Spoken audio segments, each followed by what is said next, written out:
ဟုတ်ကဲ့ဗျာကျွန်တော်နှုတ်ဆက်သချင်းဆိုတာကိုကျွန်တော်ဆိုကြည့်အောင်အဲ့တော့ကျွန်တော်ဒီတချင်းလေးကိုဆိုဖို့တော့ဒီတချင်းလေးကသူကမြူးမြူးလေးနဲ့ပျော့ပျော့လေးနဲ့နှစ်တစ်ကိုကြိုဆိုတဲ့ပုံစံမျိုးလေးပေါ့နော်အဲ့တော့ကျွန်တော်လက်ခတ်ကိုနည်းနည်းတော့သူကတွတ်တွတ်လေးခတ်ရမှာပေါ့နော်အဲဒီလိုမျိုးအလေးခတ်လို့မရအောင်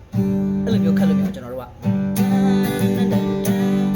down down up down up ကိုချင်းပေါ့နော်အဲ့လိုတချင်းမျိုးခတ် down down up down up down down up down up down down up down up down down up down up အဲ့လိုပုံစံမျိုးကျွန်တော်ရပြီဆိုတော့မှဒီမယ်လက်ကွက်ကလွယ်လွယ်လေးကျွန်တော် G ပါမယ် C ပါမယ် D ပါကျွန်တော်၃ကွက်ထဲပါတဲ့တချင်းပဲပေါ့နော် G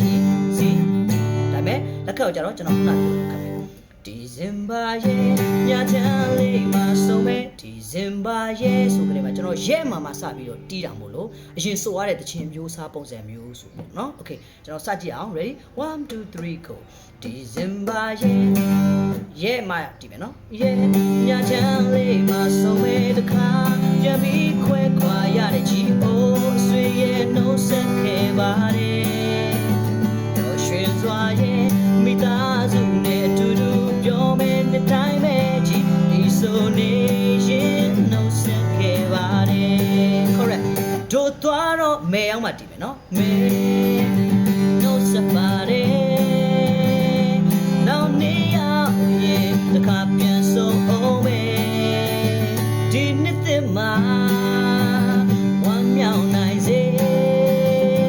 စတောင်းရင်နဲ့နှုတ်ဆက်ခဲ့ပါတယ်အဲ့တော့အခုပိုက်အားကျွန်တော်တူတူကျွန်တော်လည်းတူလိုက်ဆိုကြည့်အောင်နော် ready 1 2 3 go ဒီဇင်ဘာရဲ့ညချမ်းလေးမှာဆုံးမဲ့တခါပြန်ပြီးခွဲခွာရတဲ့အိုးဆွေရဲ့နှုတ်ဆက်ခဲ့ပါတယ်တော့ရွှင်စွာရဲ့မိသားစုနဲ့အတူတူပြောမယ်တဲ့တိုင်းပဲဒီဆိုနေ